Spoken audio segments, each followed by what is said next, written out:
Indonesia tidak perlu seperti Jepang yang menghancurkan tuan rumah Yordania dengan skor telak 5-0. Tetapi Indonesia perlu belajar dari Jepang agar bagaimana bisa meraih kemenangan untuk memperoleh 3 poin ketika kedua tim Bahrain dan Indonesia berjumpa pada hari Kamis lusa, tanggal 10 Oktober di Amman pada pukul 23.00 waktu Indonesia bagian Barat.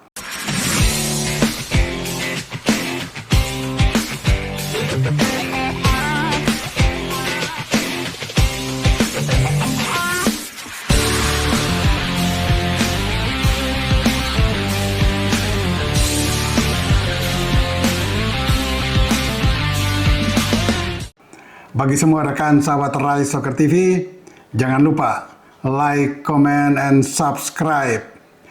Saya memang tidak ingin untuk mensejajarkan atau menyamakan kualitas tim Jepang dengan Indonesia.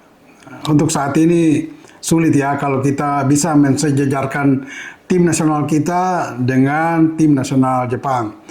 Tetapi ada hal-hal yang perlu kita belajar dari Jepang untuk minimal dalam pertandingan melawan Bahrain hari Kamis, kita bisa memperoleh poin penuh seperti yang dikumandangkan oleh Ketua Umum PSSI Erick Thohir bahwa dalam lawatan away lawan Bahrain tanggal 10 Oktober dan 5 hari kemudian melawan Cina, kita harus meraih poin. Nah, kita lihat ketika Jepang menghancurkan Bahrain dan juga sebelumnya menghabisi Cina dengan skor bahkan lebih telak 7-0. Dari dua pertandingan itu, kalau kita sedikit mendalami bagaimana Jepang bisa bukan meraih kemenangan, tetapi bagaimana bisa memetik sejumlah gol besar, ya itu gol yang sangat luar biasa. Apalagi mengalahkan Cina 7-0 dan Bahrain kemudian 5-0. Nah, dari 7 gol ke gawang Cina maupun 5 gol ke gawang Bahrain, Jepang bisa meraih 5 gol di babak kedua ketika menghancurkan Cina dengan skor telak 7-0. Kemudian di babak kedua pun Jepang baru bisa memetik gol yang banyak, yaitu 4 gol ketika mengalahkan Bahrain. Nah, kalau diteliti secara mendalam, ini berarti ada sesuatu strategi atau kemampuan yang memang dioptimalkan oleh Jepang. Misalnya, ya, kita kenal bahwa Jepang ini memiliki permainan dengan speed power game yang sangat tinggi. Karena mereka mempunyai kondisi fisik stamina yang sangat prima untuk melakoni permainan tersebut. Bahkan mereka bisa mengadu badan atau body charge kalau memang diperlukan. Tapi kalau tidak, mereka memang lebih sering menghindari itu dengan mengandalkan kecepatan. Nah, inilah yang membuat Jepang sangat konsisten dan percaya diri untuk menghadapi tim manapun. Karena ya sekali lagi, mereka memiliki kemampuan stamina, endurance, power yang sangat dibutuhkan untuk sebuah permainan dalam tempo tinggi dengan speed power game. Nah, ini yang membuat Jepang terlihat dengan mudah ya bisa mengalahkan lawan-lawannya bahkan dengan gol yang banyak. Nah, apakah kita mampu? Tim nasional kita mampu? Untuk saat ini memang sulit menyamakan kualitas tim nasional kita dengan Jepang ya. Walaupun materi pemain kita 99% adalah pemain keturunan yang secara kualitas, ya secara teknis mereka tidak beda jauh dengan pemain Jepang.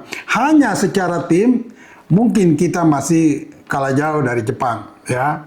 Karena permainan Jepang yang saya katakan tadi, mereka lebih mengandalkan speed and power game, ya.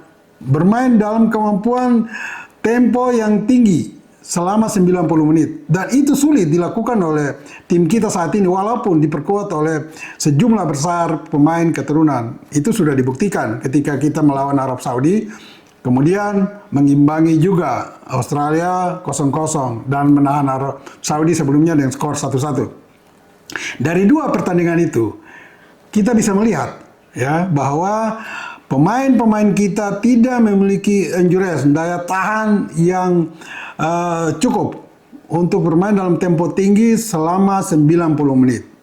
Nah, ini yang membuat sedikit perbedaan, atau perbedaan yang mungkin bukan sedikit, agak lebar dengan Jepang. Namun, kalau belajar dari Jepang, maka kita pun harusnya bisa. Dengan kemampuan yang ada, dengan kelebihan yang ada, tim kita bisa mengalahkan Bahrain. Tidak perlu dengan skor besar. Tetapi cukup dengan perbedaan 1 digit atau 2 digit sudah cukup untuk kita meraih 3 poin tambahan. Nah, bagaimana itu bisa terjadi? Ya, saya mungkin berikan sedikit masukan ya. Tentu Sintayong lebih tahu dari kita semua karena dia adalah pelatih dan dia setiap hari bersama dengan pemain mengetahui kondisi fisik pemain, bagaimana kemampuan teknik masing-masing pemain.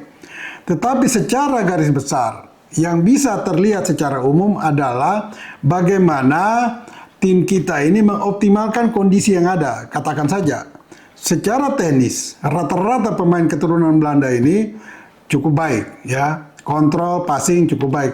Hanya bagaimana mereka mengoptimalkan kemampuan itu. Misalnya, ketika kita ditekan, turun bertahan. Tetapi ketika ada peluang untuk counter attack, mereka harus melakukan itu dengan presisi yang tinggi, ya, dengan intercept speed yang tinggi dan keputusan yang cerdas. Mengapa saya katakan itu semua? Karena kalau mereka tidak menggunakan peluang sekecil apapun untuk dikonversi menjadi gol, ini akan sulit untuk meraih kemenangan. Apalagi kita bermain di kandang lawan. Katakan saja, kalau kita melakukan counter attack, harus ada pemain 2, 3, 4 pemain yang melakukan pergerakan menusuk ke jantung pertahanan lawan. Dan siapapun yang melepaskan umpan itu harus tepat. Ya, tepat. Dan kontrol pun, yang menerima bola pun harus mengontrol bola dengan 99% bola terkontrol secara baik. Sehingga dia bisa melakukan langkah berikut, melepaskan tembakan atau juga melepaskan umpan ke rekannya yang lebih baik dalam posisi untuk mencetak gol. Nah, ini semua hal-hal kecil yang harus dioptimalkan oleh pemain kita. Ya, kita tidak perlu bermain yang speed power game seperti Jepang, tetapi kita bisa menggunakan setiap peluang yang sekecil apapun. Dan hal-hal ini memang belum terlihat ketika kita melawan Arab Saudi maupun Australia. Salah satu kelemahan yang masih mendasar adalah kita tidak bisa bermain dalam tempo tinggi selama 90 menit. Ya, sehingga terlihat betul ketika di pertengahan babak kedua, ketika lawan melakukan tempo permainan yang tinggi, kita agak kewalahan. Nah, ini tidak boleh terjadi. Apalagi kita main di kandang Bahrain. Mereka yang tersakiti dikalahkan Jepang dengan skor 0-5, ini tentu punya motivasi yang sangat tinggi untuk bisa mengalahkan Indonesia. Dan kalau kita tidak hati-hati memanfaatkan semua kelebihan kita, maka akan sulit untuk kita bisa meraih poin. Bahkan dengan menahan imbang saja akan sangat sulit. Jadi sekali lagi, saya perlu memperingatkan ini ya, kepada tim kita. Ya, syukur-syukur mereka bisa mengevaluasi dan menggunakan semua kemampuan yang ada untuk bisa meraih kemenangan atau paling jelek bermain imbang sehingga kita bisa meraih poin. Namun kalau saya menerjemahkan pernyataan Erick Thohir dengan ingin meraih poin di kandang Bahrain dan Cina, ini bukan bermain imbang. Karena kalau hanya bermain imbang melawan Bahrain dan Cina, kita hanya mendapat 2 poin. Tetapi boleh saya terjemahkan pernyataan Erick Thohir ini mungkin lebih dalam dimengerti bahwa meraih poin di sini harusnya poin penuh.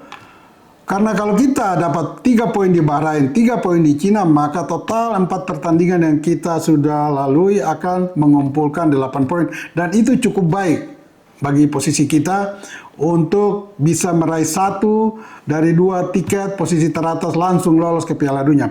Karena kalau kita bicara di grup C yang dihuni oleh 6 tim, maka Jepang ya mungkin mendahului ya, tapi Jepang boleh dikatakan sudah bisa mengambil 1 tiket. Dan itu milik Jepang, pasti milik Jepang. Tinggal 1 tiket langsung lagi di putaran ketiga ini. Yang berpeluang tentu Arab Saudi dan Australia, tetapi bukan tidak mungkin kita bisa melakukan kejutan. Dan ya siapa tahu kita akan meraih posisi kedua tersebut. Dan ini harus dimulai pada hari Kamis lusa dengan meraih 3 poin di kandang Bahrain. Sehingga peluang kita semakin jelas untuk meloloskan diri langsung ke Piala Dunia 2026 di Amerika, Kanada, dan Meksiko. Semua rekan sahabat Rai Soccer TV, ingat, bola itu bulat. Giring terus!